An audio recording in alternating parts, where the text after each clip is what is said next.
So we got a chance to unbox the Pro and Pro Max iPhone 16, but what about the standard iPhone 16s, which in some ways seem more interesting this generation because they have most of what the Pro and Pro Max have, but at a more affordable price and arguably in colors that people are more excited for. Mo is definitely more excited for these colors right here. This one they're calling teal. Maybe this one's my favorite. I don't know. San Jose Sharks. This is Mo's favorite, which is called Ultramarine. And I think he likes it because it's called Ultramarine. It at least has to be part of it. And obviously we have the Plus and the standard size. They've rearranged the camera layout on the back. These devices do have quite a bit of wobble because of that camera layout. I'm gonna compare the wobble to the previous generation with the diagonal camera layout. We'll do a wobble comparison very soon. I was surprised that Apple gave the camera control functionality to the standard model, not just the Pro, because it kind of seems like a Pro feature in a way for them to differentiate, but they know more than I do. They got all kinds of data and market research. That is a beautiful color. Ultramarine. Yeah, they have all kinds of data to suggest where they need to be at from a price point perspective and which ones are gonna be their hot models and which features they should have in there. So we have camera control on the standard iPhone. This is a little bit lighter. There's no titanium here. We've got the aluminum frame finish on the back. I think it's pretty nice. I mean, definitely an iPhone. I'm pretty sure that's an iPhone. USB-C. We've also got the physical SIM tray, Canadian version. We have eSIM built in as well. Big power switch, volume rocker, action button. Pretty nice package, starting at a lot less than the Pro model. The unboxing experience is identical as we carry on. Braided USB-C cable packed up in the origami style. And the good old SIM tool, unchanged for generations. Now, when it comes to comparing the 15 to the 16, good Lord, they are very, very similar. Very, very similar in form factor. Let's do that wobble test that I am so curious about. In the very corner, we're okay on the 15. As we move up the device, we increase our wobble. We do get wobble in the very... Oh, we get a double wobble. It's more wobbly. We get wobble here, wobble here, wobble here. Whatever. I mean, a lot of smartphones are wobbling at this point. It's a plague. It's a wobble plague. Of course, Google cares about these things. Shots fired. That's up to you to decide. All right, let's move on to the teal. See how it compares to the ultramarine. And this is the plus size iPhone 16 standard. Oh, I love it. Is it enough to persuade Mo to change his mind? Ultramarine versus teal. Teal is very nice. Teal is very nice. He says teal is very nice.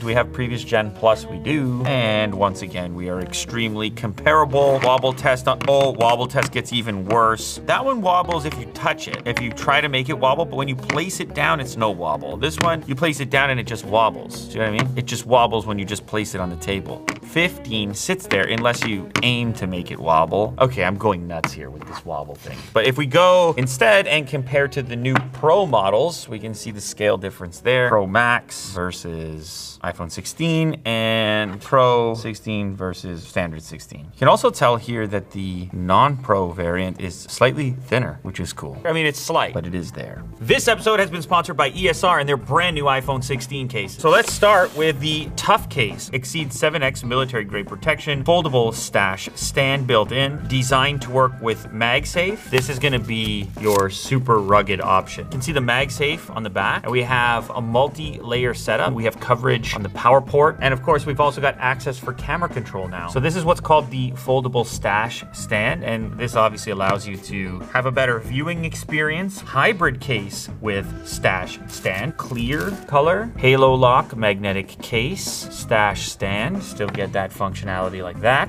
Slightly less of a tank than the Tough case, but arguably more stylish. I also noticed that the stand changes color from a darker metallic to a silver.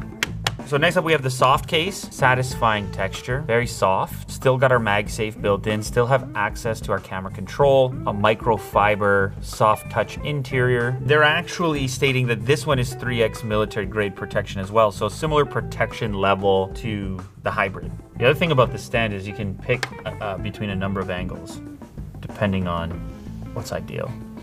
And then last up, we have their new ultra-tempered glass screen protectors. With their included applicator, you simply drop it into this jig, pull the tab, and the screen protector is installed perfectly. So let me know down in the comments if you're gonna pick up one of these new cases for your new iPhone 16 Pro or Pro Max. Would you go for the tough, the hybrid, or the soft? Okay, so I got them both booted up now. I have to admit that just handling the devices, the regular iPhone 16 is the most comfortable to hold. One-handed, two-handed, it's the thinnest, lightest, so I'm not too surprised by that. Now let's talk a little bit about the differences between the 16 and the 15. The display, it's identical. We now have the action button where the switch used to be, so we get to feel like we bought the Pro model even though we didn't. That's good. Apple Intelligence coming soon. Don't call it AI unless you're gonna say the whole thing. Apple Intelligence, they invented it. You didn't know it was never artificial. It was always Apple Intelligence, the most intelligent. Oh, we got the camera control functionality now. That wasn't on the previous generation. It's now capable of macro on that same camera, spatial photos and videos, and you're getting the latest generation photographic styles that come with that A18 chip. How about I give you a little improved battery life to the tune of 2 hours? MagSafe wireless charging has improved. It's faster now. This is looking a lot like the Pro spec sheet, except you don't have to pay as much. I think a lot of people are just gonna go with this one. Maybe not this color, because Mo and I both agree that in person, I think he used the term radioactive, which is maybe a little extreme. There's something off about this color in person. I don't know, to each their own, but the more I look at it, the more I'm like, teal. And I say it in that exact voice. I go like this, I go, teal, 128 gigabyte teal. They're like, sir, what is the matter with you?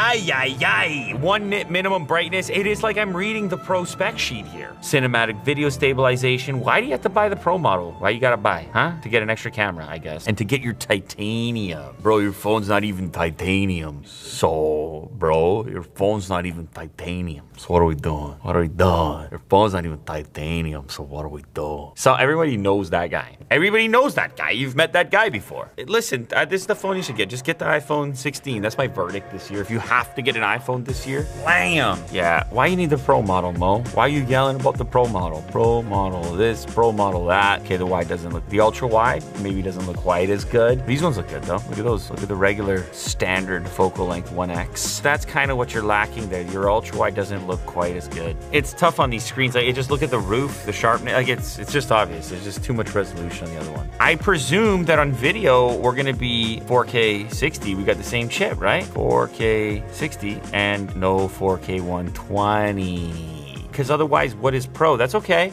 Here is a video sample, 4K 60, and Mo changed his jersey. New Jersey. New Jersey. New Jersey. Oh, there we go. Modeling. Mo the model. This one is. Here we go.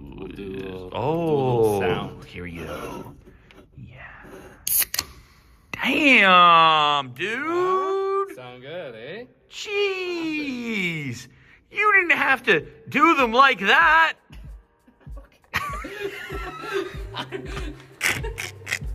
I'm titanium, bro.